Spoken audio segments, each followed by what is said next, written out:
All right, so today I want to talk about joy.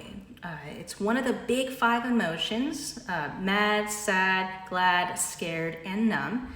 Now, 4 of these emotions, namely mad, sad, scared, and numb, are negative emotions. They basically mean that you have a legitimate need. If you think of these needs as tanks, these tanks are running low or are empty. So the main thing with negative emotions is that you need to fill those tanks. You need to go find out what those needs are and to meet them directly. Don't push away the negative emotions, learn from them and fill the need. Well, of those big 5 emotions, glad is the only positive one. And positive emotions basically mean that those tanks are being filled or are already full to the brim. So whereas the negative emotions are signaling, hey, I need attention in this particular area, go meet that need. When you experience the positive emotion, there are 2 things for you to do. The 2 things are to celebrate it and then to pay it forward. Now, it's really important that you do these things in this order, namely celebrate it first and then pay it forward. The reason for that is that oftentimes a lot of us are trained that when good things happen or when there's something good about us that comes about, to dismiss it or to give it away. So when someone gives me $100, oftentimes my immediate reaction is, okay, what's the most responsible way for me to spend this money? Or if someone gives me a compliment, I'm so quick to downplay it or say, oh, these are all the people who have helped me make this happen. It's really hard for me to sit with joy.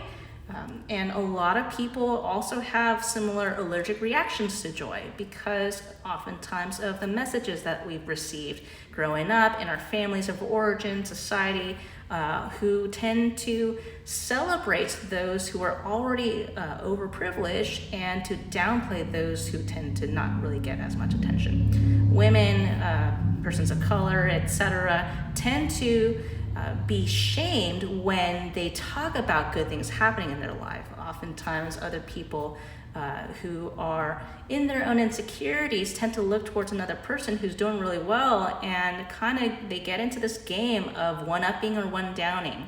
So saying, oh, you can only do this because you got lucky, or oh, I can't be like you because I'm such a mess. And there's a lot of this icky dynamic that comes up when joy happens because joy or something good can actually be really triggering for people. So that is a really important reason why when good things happen, it's important for you to acknowledge it and to celebrate it.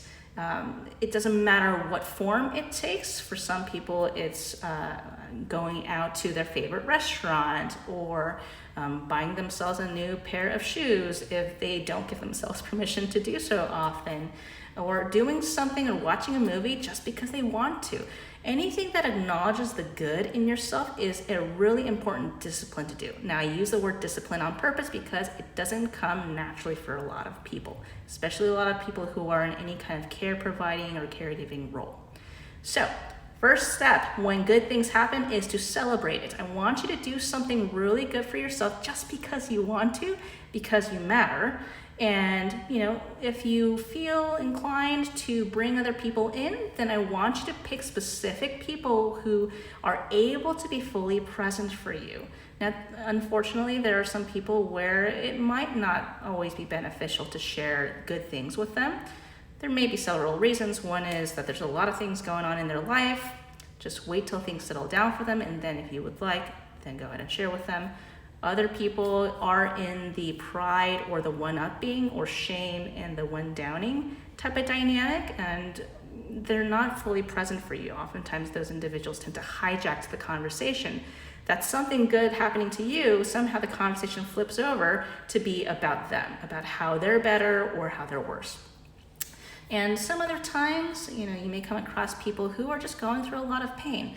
That's okay. If they're going through a lot of difficult things, don't take that personally. If they can't celebrate you in the way that you really need, give them space and give them permission to take care of themselves and go find some other people. Now, there's another video that I did regarding safe people.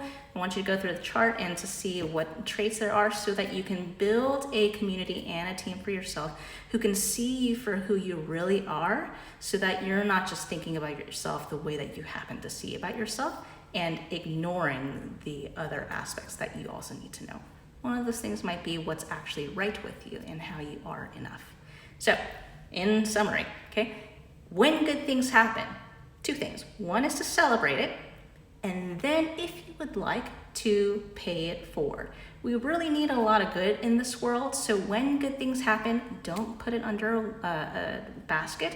I want you to actually multiply it. So after you take care of yourself and after you replenish whatever surplus you have, go do something nice for somebody else, so that not only do you have something to celebrate, but so does the other person.